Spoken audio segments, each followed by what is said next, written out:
Got a few other people we can talk to in here. Elias. You see a trim, muscular man dressed in clothing that is comparatively drab and mundane compared to the most of the outfits you've seen in this city. He carries himself with an air of supercilious arrogance. He also looks dramatically out of place here. What do you want? He asks. Who are you? I am Elias, warrior of renown. Surely you've heard of me? No. Can it truly be? Can it truly be that none in this town have heard of me or my exploits? Alas, I shall have to prove myself all over again. And here I had thought my fame had spread across the world. What world are you from? I come from the city of Aliburn on the River Tame. Surely you have heard of its glories and wonders. No matter. This place is benighted and ignorant when it comes to the splendors of true cities. I am told that my land is what is called a prime by the denizens of the city, though a prime of what, I don't know. How did you get here? I was chasing my old foe, the villainous life-shade Tanelil. Bah. He pauses, waiting for acknowledgement, then continues. He conjured his demonic magic and opened himself a doorway and hurled himself through it. Before he could flee me entirely, I threw myself after him and found myself here. I get it. You're one of the clueless. He bristles, reddening, and his hand clutches convulsively around the hilt of his sword. Clueless, is it? I take offense to your words, Sirrah, and bid you farewell in the hopes that we should never cross paths again. He turns away from you, still flushed with pride and rage. I just want to ask you some questions. He sighs heavily and eyes you with disdain. Then be on with it, scarred one, ask and be done. I'd like to apologize to you. He appears entirely shocked, as if the notion of apologies is alien to him. Wish to apologize? That's what I said. Then, I suppose as a point of honor, I must accept your apology. Very well. In return, I offer my apology as well. Let us set the matter aside and speak no more of it.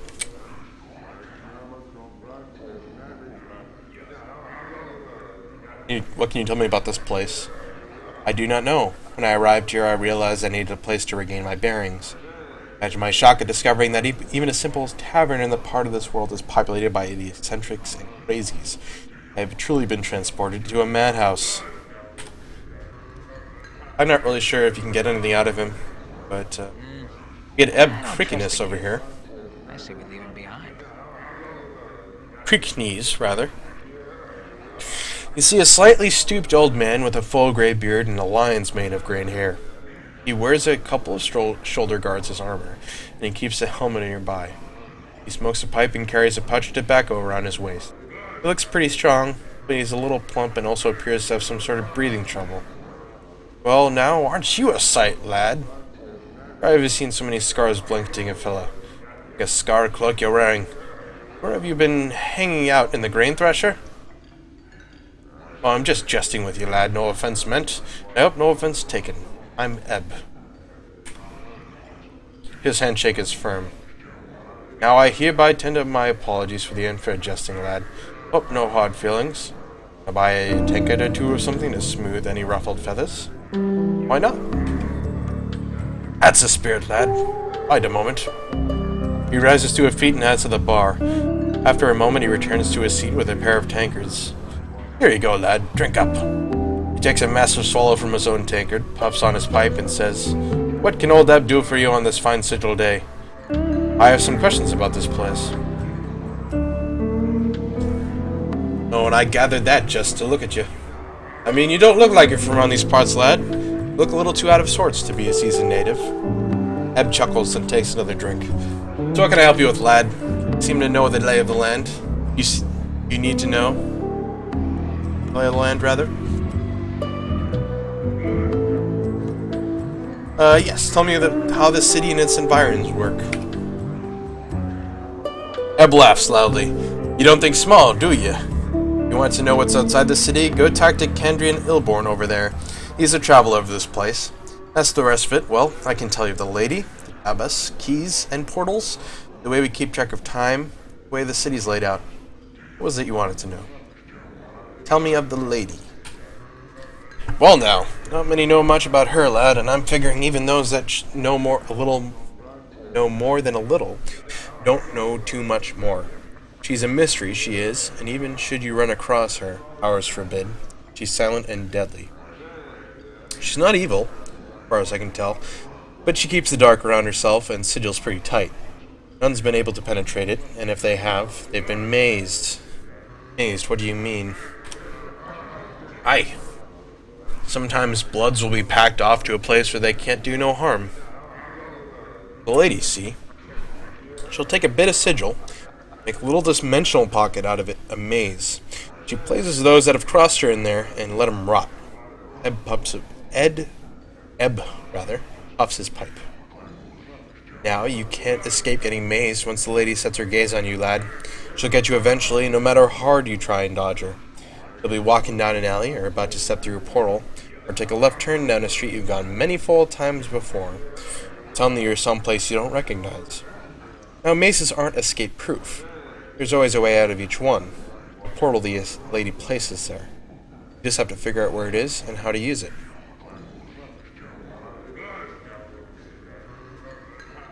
Tell me of the Devis. Actually, let's hear more about the lady. Oops.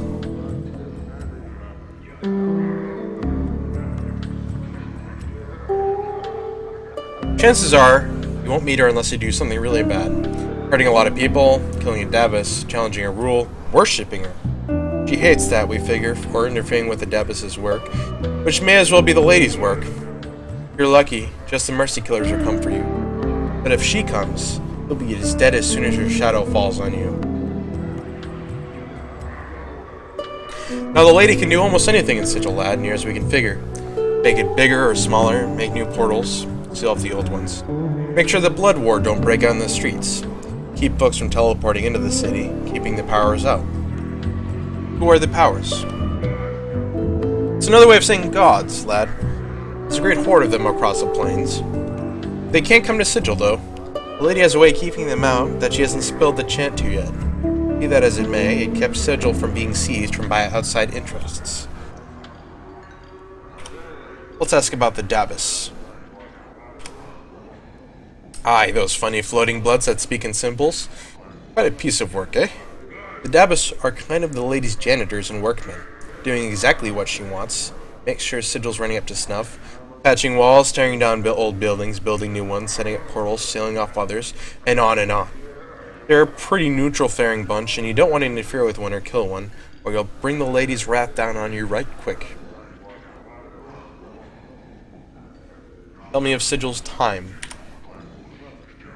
The way we measure time in Sigils is by the brightness of the sky. See, we haven't gotten a sun and moon like most worlds, so we just got this everlasting haze that brightens and darkens at regular cycles.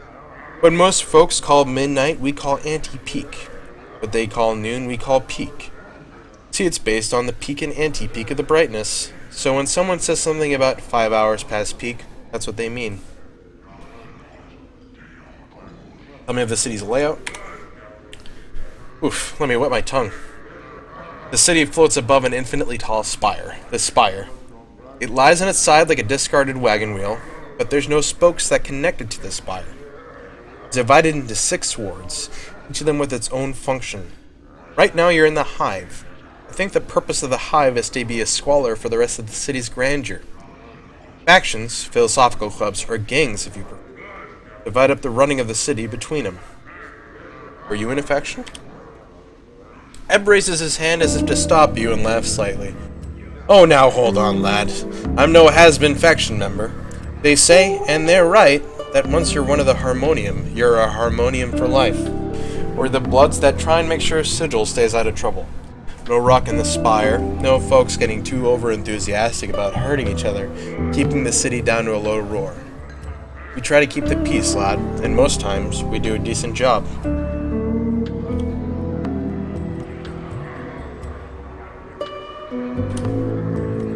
The city's called the Crossroads of the Plains and the City of Doors in the Cage.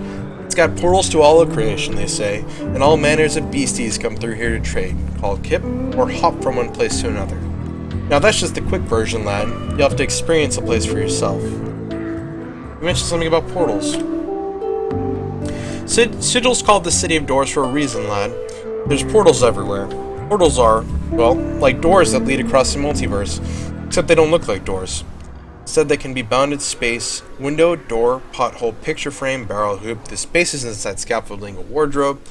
Each give you a portal, waiting for just the right key to open it and take you someplace in their multiverse. Now, keys. Aye. Each portal has a key that you need to open it. Now, portals can be any bounded space. Keys have more variety. They can be anything from a little tune you hum when next to a portal, to dancing a jig, to being in the right mood, to having a piece of the place that you want to go in your hand, and on and on. In my youth, I once convinced a girl that kissing a man beside it could open a portal to Arcadia. Turned out I was right. Many trips to Arcadia did we have. Many portals have never been found. There's some you can uncover just by asking people and getting the right key. Finding the dark of a portal is the toughest part. But I warn you, lad, portal hopping shouldn't be a pastime for a fella in your way. Nor should you be wandering Sigil after dark, neither. You'd do best to stick in the main ways, an open peek, and watch yourself.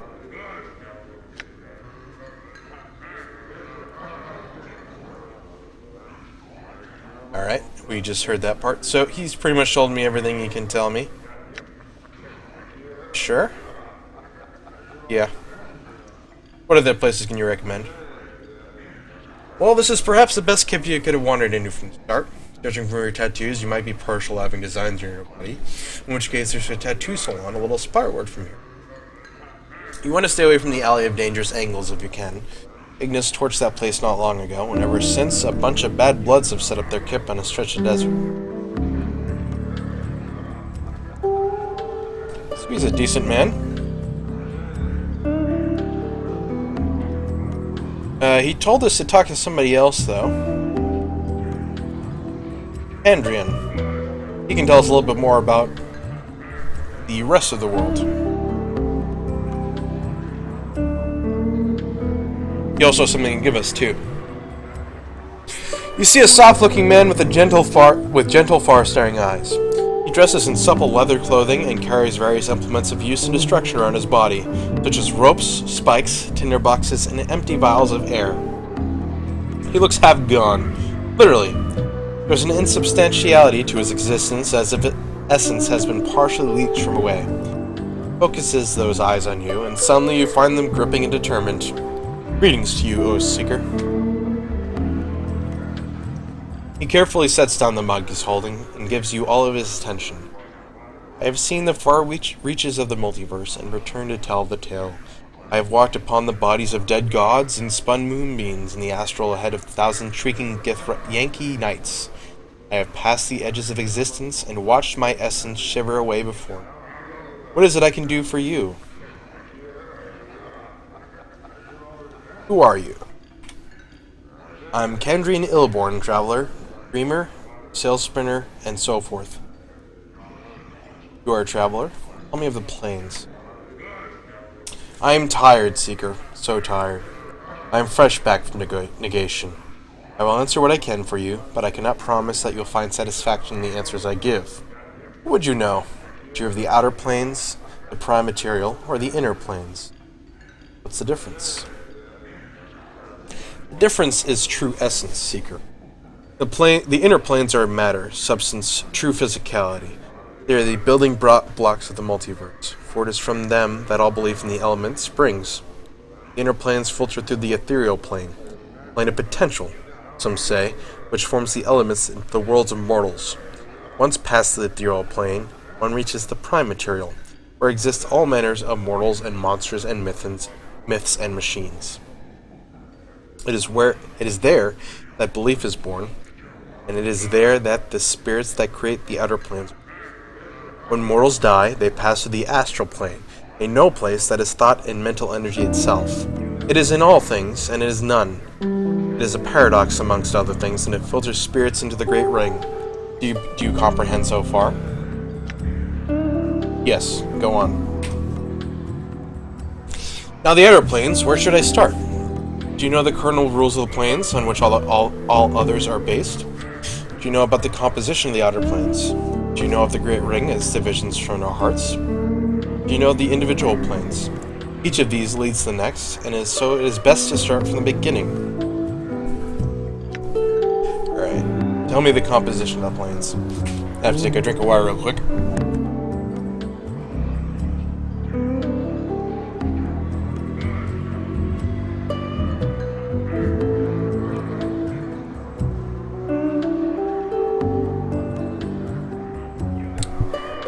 The outer planes are created of and by belief in thought and faith. They take their imagined form from the prime material plane, shaped into forms that stagger the imagination, built by the accumulation of belief.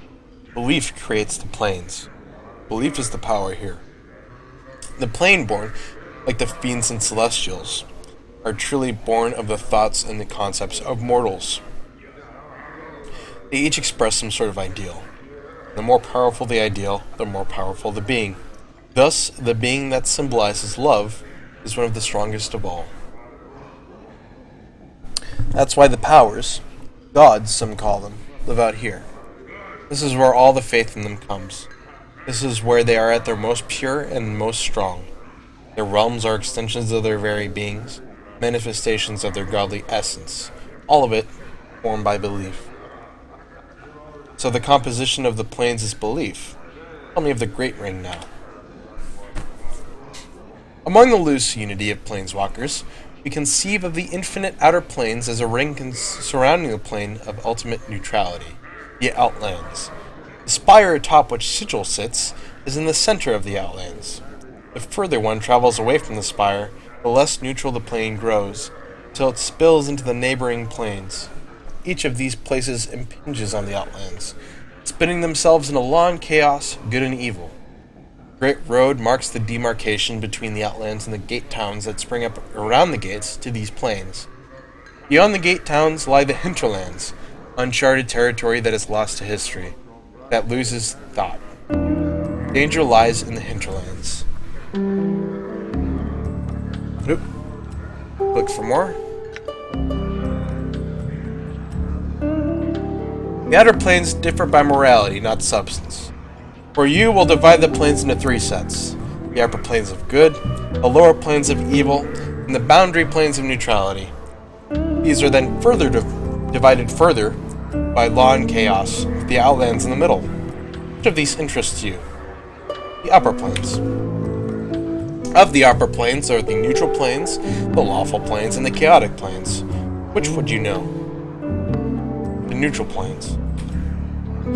The neutral upper planes contain the Beastlands, a place of neutrality and goodness, with a slight tinge of chaos, where the animals rule in the eternal noon and night. They hold Bytopia, twin paradise of industry and labor, where all work toward the good of all, and Elysium, the sweetest plane of goodness and calm that I've ever come across. Alas, right now I am not well enough to enjoy any of their restorative. What would you hear of right now? Tell me of the upper planes again. The lawful planes. Andrian gives a small shudder. I am not the best person to speak of the planes of law, he says, for the innate structure and ultimate patterns they impose frighten me. I steer clear of them because I value my individuality more than I value the knowledge they'll bring me. They include regimented Arcadia, nearest of the good planes of the unbending order of Mechanus, and Mount Celestia, home of the Archons, an island in the Silver Sea. How about the chaotic planes? These are where I feel at home, though I steer clear of Ysgard for the most part. The endless battles and tests of metal along the floating earthbergs of the plain don't do much for my disposition. Arborea, though. The mountains are taller, the air clearer, the rivers purer, and the game larger than anywhere else. It is a true paradise, a place where passions run high and the wine never ceases to flow. When I have recovered enough of my wits and myself, when we have done with the outer planes, you should ask me of the inner, and I will describe my journey to you. I will return to Arborea's bowers and glades and lose myself for a time.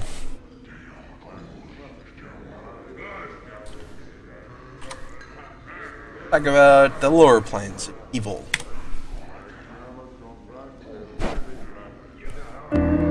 Like the upper planes, the lower planes are divided into lawful, chaotic, and neutral. Each of them varies in terms of horrors and what those horrors do to a traveler's spirit. And all of them are best avoided. Excuse me. Which of them would you like to hear of? The neutral planes. The neutral planes, eh? They're vile and barely understandable, and they're more than insidious on their own than you could ever imagine. Take a Hedda, for example. 4 volcanoes in the stages of dormancy, floating in an infinite void. Each of them somehow alive, and each of them wanting your soul by whatever means it can get it. Populate it with Yugoloths, the worst of the fiends in my opinion. You've got the place. A plane of ultimate evil. At least that's what they call it. It is the Grey Waste, a no place that drains color from your body and spirit, stealing away even your apathy. It's the site of the worst battlegrounds in the war down there. Don't get me started. Then you've got Carcery on the chaotic side. Tell me about the war. Aye, the Blood War. At the name, your blood feels as if it freezes in your vein. Hillborn doesn't seem to notice, wrapped up as he is in his memories. 2 armies of fiends smashing together pointlessly across the lower plains, slaughtering mindlessly in the name of law and chaos. They'll aggrandize it, of course, but in the end, it's about hate and stupid endeavor that aids none and harms far too many. Tell me about Carcery. Carcery and its poisonous jungles, acid swamps, destructive waters, strung like a string of rotten pearls nestled within one another. He pauses and looks at you carefully, again fixing you in place with his eyes. Remember this, Seeker. Carcery is a prison, home to the Greleths, one of the most dangerous types of fiends there is. The strength of the prison is in the strength of the captor, as strong as the prisoner lets it be. Destroy the prison keeper, body can escape the red prison. There's almost no way out. Not when the gates close themselves against you. Watch you spin off in vast space surrounding the orbs. Be wary of Carcery, traveler, for his bonds can be greater than flesh. Updated my journal. Let's ask about the lawful planes. As much as I detest the order of the lawful upper planes, at least they present a modicum of goodness. There are lower planar counterparts there. Ekron's a place of ricocheting cubes that never see an end to battle, swarming with the souls of dead humanoids. Bator, he shivers involuntarily. Bator is a place best avoided. Those by Tezu. The fiends in the corner there are but the merest expression of the deviant corruption, bodying that soulless machine of order. Want more? Talk to them, but remember, all that is bad about bureaucracy and order originates from Bador. It spreads like a stain across the heart of mortals.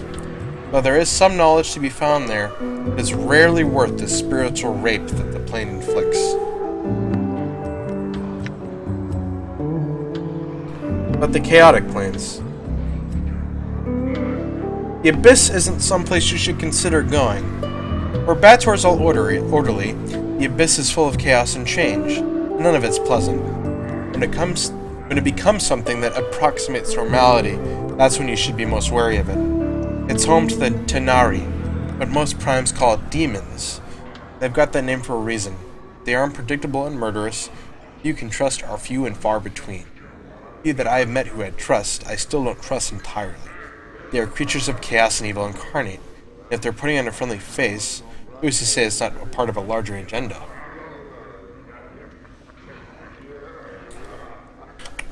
Let's get about the boundary planes. There are 2 boundary planes to my mind, and they're diametrically opposed.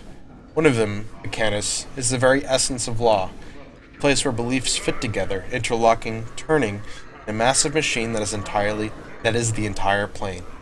Some folks have it that the gears of Mechanus are the engine that drives the planes.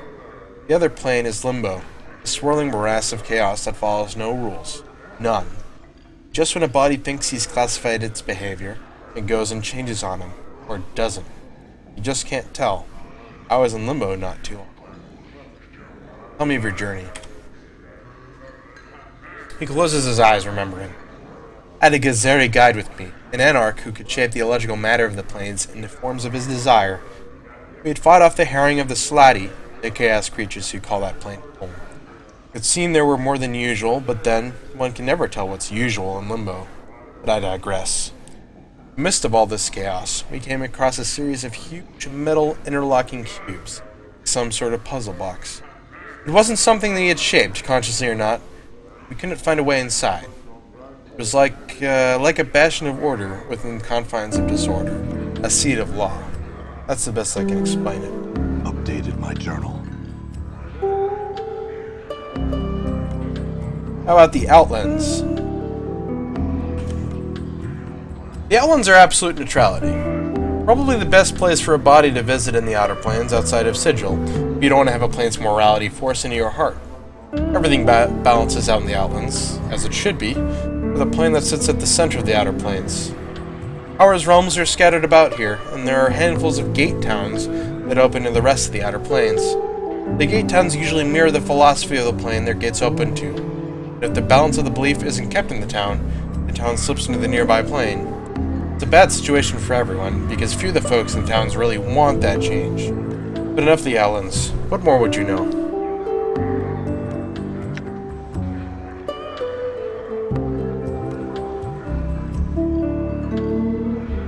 Let's ask about... Let's see.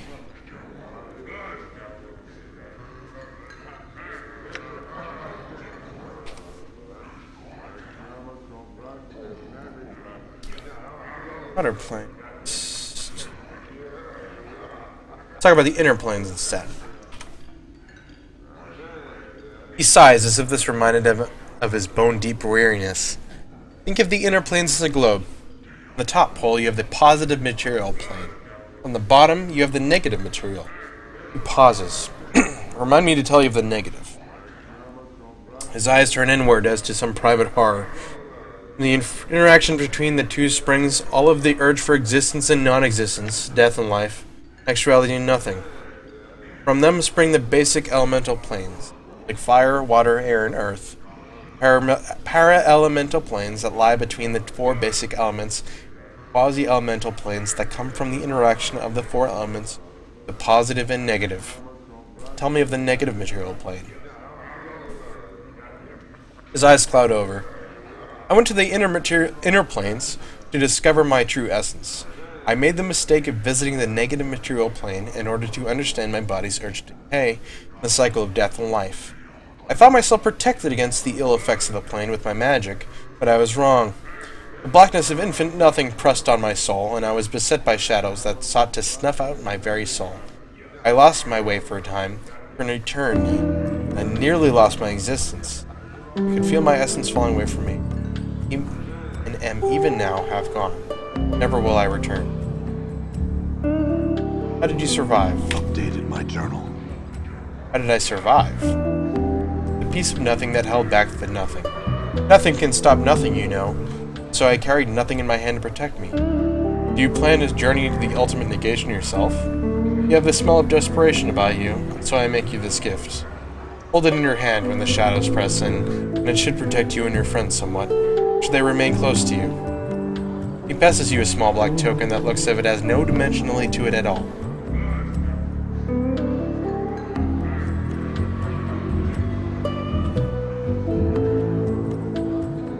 Let's ask about the prime material.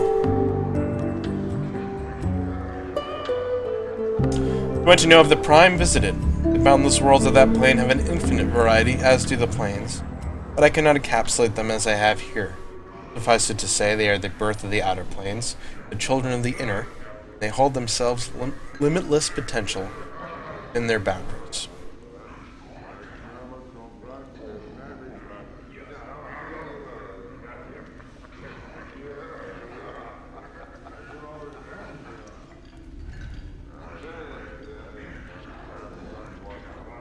All right. Done. We have a barman over here. We also have Ilquix. See a short, rotund man with a perplexed expression on his face. From the lines on his loose skin, it looks like it's not too uncommon. He carries a flagon of ale that looks like it's in the process of being emptied, rapidly. Between swallows, he speaks in a gentle voice, so quiet that you can barely hear his words. Hello, traveler. My name is Ilquick. Can I be some of assistance to you? What did you want to know, my friend? Who exactly are you? I? I am but a humble man with a slight, flowery, poetical bent, tendency towards the supernatural. I regret that I have none of my supplies here, for I should be most eager to teach you the ways of power. Perhaps some later time.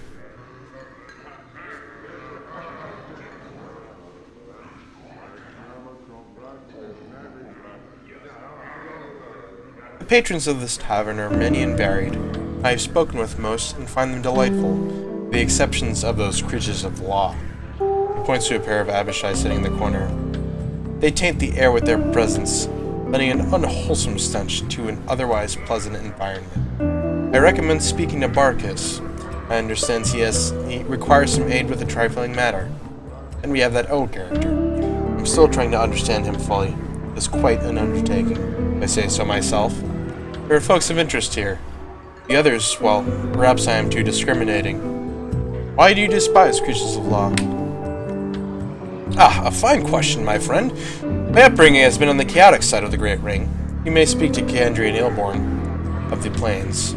He fancies himself a great planeswalker. To return from my digression, I've lived for many years with chaos and find it pleasantly agreeable. To me, the taint of law, as in these creatures here, is reprehensible and tyrannical. If I am to be crushed and underfoot, I'd rather be it by an individual than a machine that knows nothing of emotion. I'm just gonna... Actually, I'll tell the truth. I disagree. Ilquick smiles toothily, his fat cheeks barely moving. To each his own, I say. Do you have more questions? Yeah.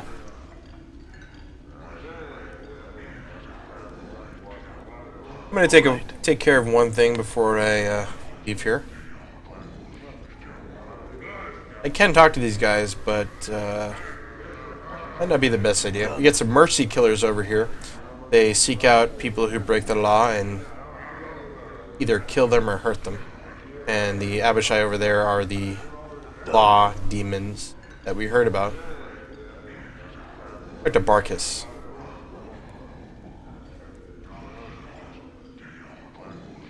You see a leather-skinned man with just a hint of ashen color to his face.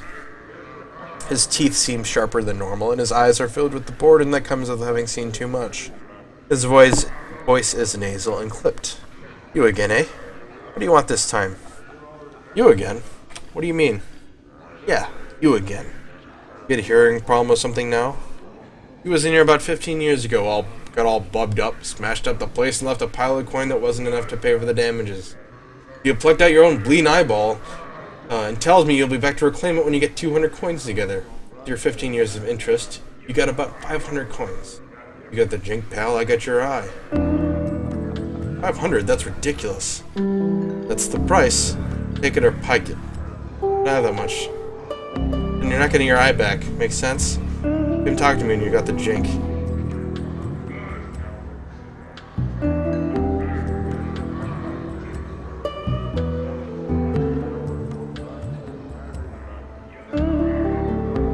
What is this place? Didn't you see the sign out front? Didn't you see the Burke burning over the fireplace when you came in? It's a smoldering corpse, Cutter. Best damn bubhouse in Sigil. At least it's the best damn bubhouse in this part of the hive.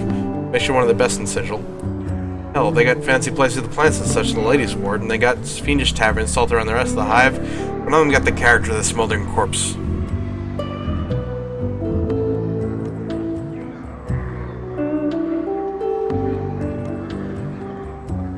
What can you tell me of the patrons here? I don't make it a point to interfere with the lives of the people who give me their hard-earned jink unless they ask me to. Over there is Kandrian, Planeswalker. He's a good one to talk to you about any planeswalking questions you might have. There's old Creeknees.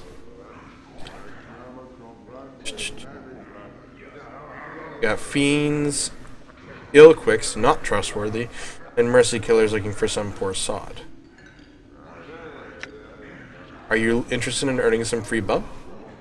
Yes. There's a bubber over across the far wall, hanging out in the shadows, who's been trying to work up her courage to slip out without covering her tab. I want you to make sure she doesn't do that. You do it, you got free bub here for life.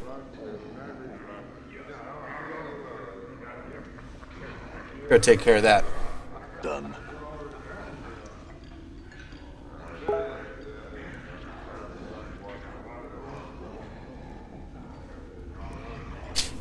You see someone dressed as a female dustman with a half-empty glass in her right hand. As you near her, she calls out to you. You, over here. Notice that there's something wrong about her. Your exposure to the dustman leads you to believe that she's just too lively to be a real member of the faction. Hey, Cutter, buy a lady a drink? Not really a dustman. Looks around nervously and seems to sober right up. Why, you say that? Because you don't act like a dusty and you're not offering contracts. In fact, you're taking money instead of giving it out for that corpse labor they do at the mortuary. He stifles a squeak of terror and hastens to explain.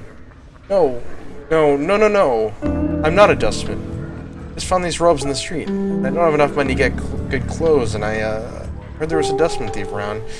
You could probably find him somewhere else in the south part of the hive. I saw him, but I hid from him. Please don't hurt me. Give me some money and I'll let you go. I can give you 50 coins. Please don't tell anyone. 50? I want more.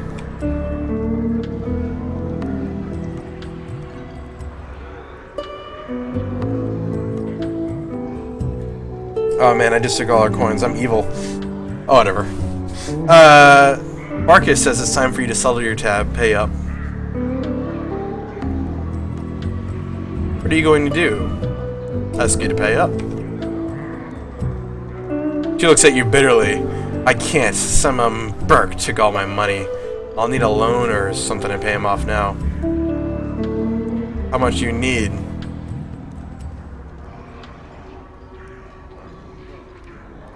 Can't you think of another solution? Another way to pay? You could always, kill me. I could, but I'd rather find another solution. She looks at you a moment longer, swaying where she stands, and then says, alright. You want something else? Some answers. I'll go tell Barkus that she doesn't have any money. So I'm not giving her my own money. I need my eyeball back.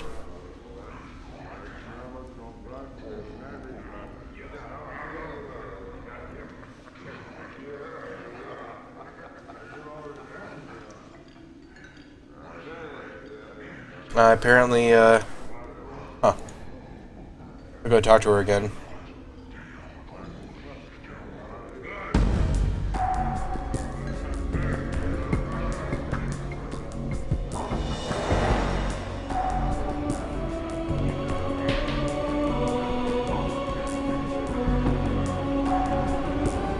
I'll just give her the money.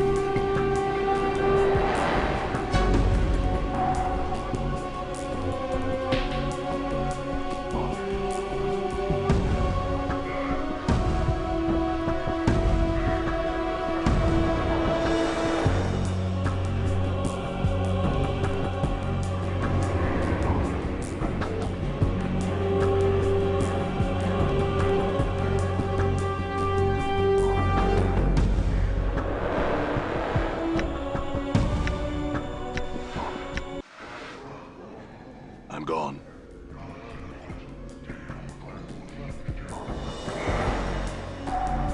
I'm gone.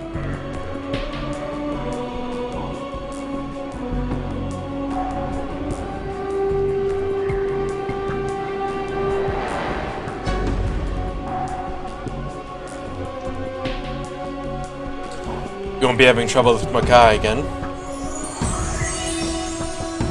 I have full bar privileges for free.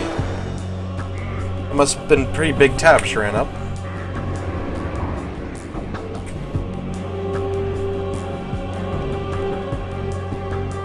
I'm gonna get some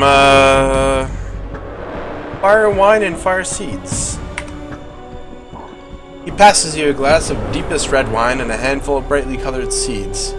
Stick the seeds in your mouth, he advises, and take a swig of the wine. Don't be surprised when the seeds catch fire. They won't do you any harm. It tastes like no other. He's right. You pop a seed into your mouth, it mingles with your saliva and bursts into a tiny flame. You quench it with a swallow of fire wine, and the taste is indescribable. Barkus smiles. You want another? And now.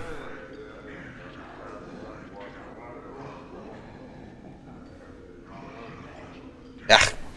I think if I have good enough charisma, I could convince him to give it to me for 250 coins. But I obviously don't have good. Level up Mort. Mort is chaotic good. Izurai is actually, yeah, he's lawful neutral. I thought so. And I am currently true neutral. It's interesting, the blue symbol changes depending on you're good, evil, or neutral, and the outer ring changes depending if you're chaotic, true neutral, or lawful.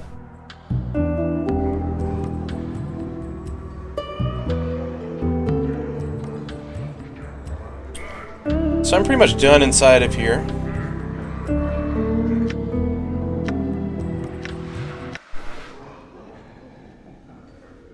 Although I can check, see what's back here. I always forget to do this.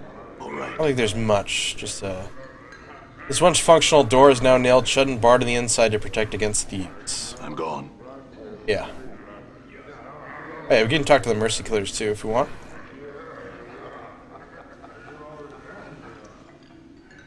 An armored behemoth. This man is huge.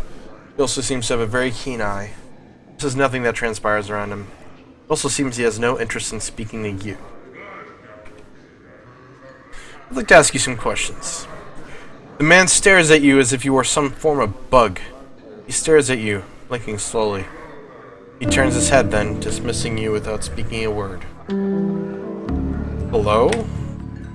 You hear a subterranean rumble beginning deep in the man's chest. He likely strokes his weapon and stares at you with renewed interest. That's why you want to be farewell.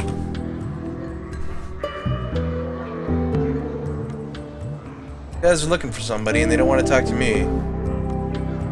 I could have sworn one of them was named.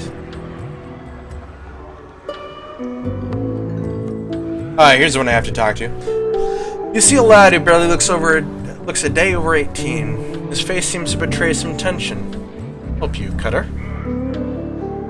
Who are you? I'm Caleb. I'm a mercy killer. I'm your returner in Illiton to catch my first criminal.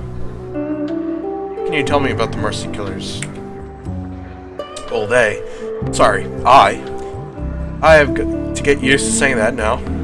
Believe that justice is the most important thing in existence. I believe that without justice, there is no meaning. Without meaning, we might as well just go off and kill ourselves. I don't want to kill myself, so I decided justice is the meaning. If you want to know more, you ought to ask one of the other two or find one of our recruiters. They'll talk your ear off. What are you guys doing? Well, seeing as I'm a new mercy killer, I'm supposed to bring a criminal to justice to show I can handle the field work. Decided I want to catch a killer, so we asked around. Got told he was going to be here. Still haven't seen him though. A little nervous to tell the truth.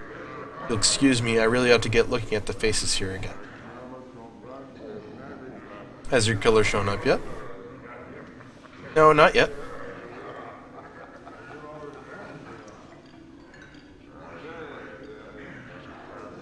Thought I could help him. Maybe not. Done.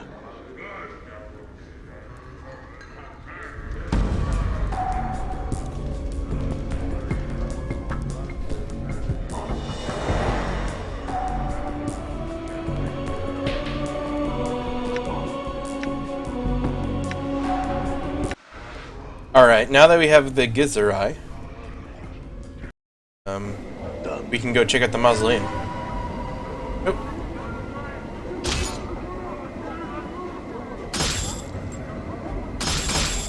Rock sings true. See that?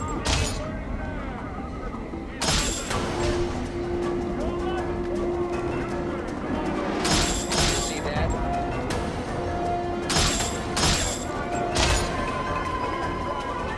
Die.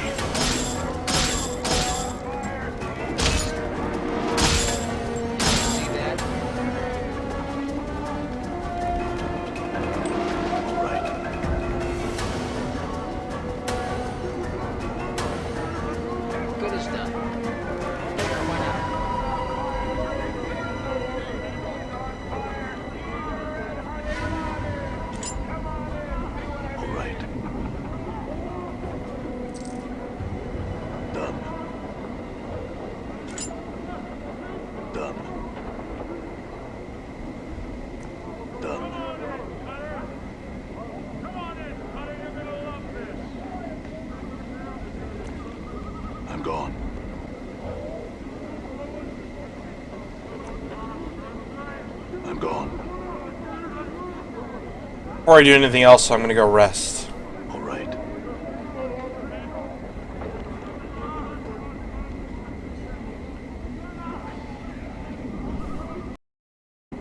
Done.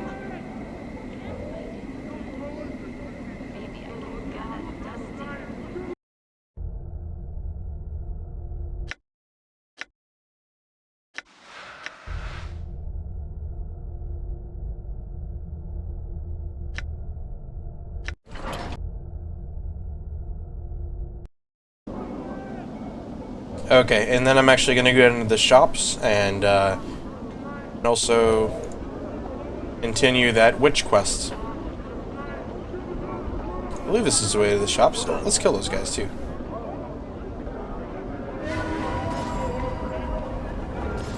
There we go.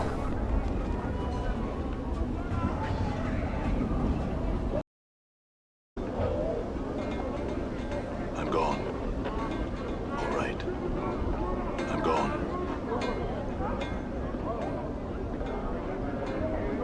I'm gone. If you look at the map here, you have Office of Vermin and Disease Control, where we can turn rat tails. Hive Dwelling. Got the Marketplace. The Alley of Dangerous Angles. Their Hive Dwelling. Raskin's Kip. That's about it. Although we have Marketplace here, which we can do all our buying and selling. This guy looks like a seed seller. This older merchant has a worldly look to him. His deep voice is gentle but confident. Oh, hello there. You ready to sample some of the most delectable treats from across the plains, my good man? Mebeth, the midwife of the square, needs some herbs sprung from the seed here. Can you help me? The man takes the seed, looks at it critically, and as he presses it between his thumb and forefinger, he winces. A small drop of blood appears on his thumb. Ah, the seed's got a bit of bite on it. I noticed that. You have the herbs he's talking about? He can't seem to take his eye off the seed. Lad, I don't know if there's anyone who has what your friend speaks. To be square, I've never seen such a seed before. You would need someone who cultivates seeds such as this, for I have none. Very well then, where would I find such a person? Dated my journal. Don't know the dark of that, friend. Be hard-pressed to find a gardener in the hive.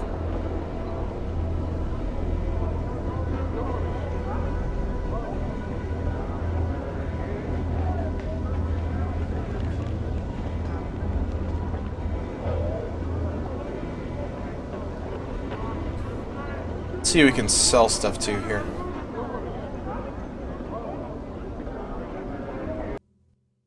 Alright, so we can sell stuff from this menu. And also buy stuff, but I'm not really interested in buying weaponry. My knife is pretty good. So let's see. Let's sell a scalpel. Bronze bracelets, we don't need that.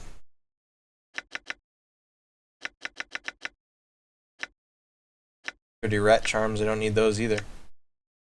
Copper earrings, same thing. You're at almost at 500. Can sell a bandage. Up for it. So I believe if I sell, choose just that, I'll sell all 8 of them. I think. That's not good. Don't exactly remember how to only sell one. You know what? I'm going to hold on to this. Still have some rings to sell. Can't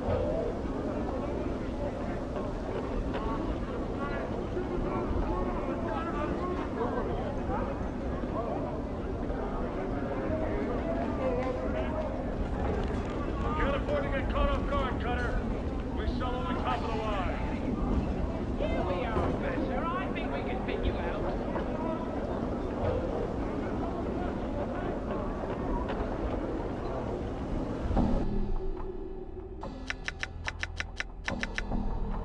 And he will not buy what I need him to buy.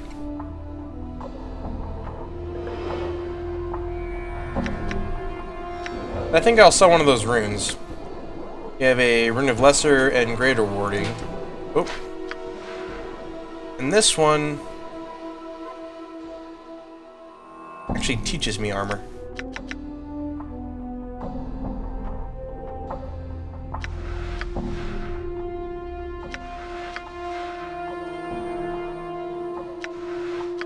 We have the same thing here with the Rune of Armor and Rune of Shielding. So I'll sell the Rune of Lesser Warding. Get 500.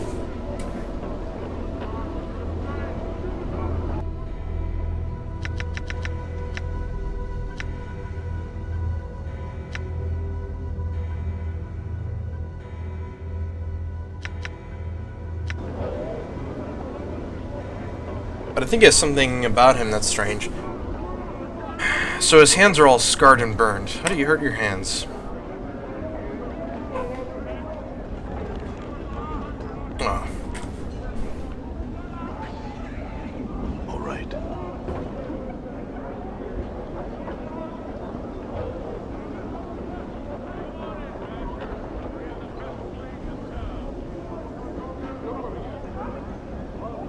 We got some miscellaneous tasks here. This guy Craddock, I believe.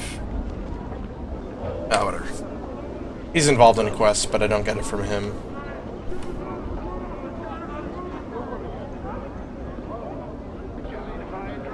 I'm gone. I think I'm actually going to stop it here. Gotta give my voice a break, to be honest. But as always, if you have any suggestions or you just like what you're watching, please comment. I should be streaming some more next week. Maybe over the weekend. Till next time.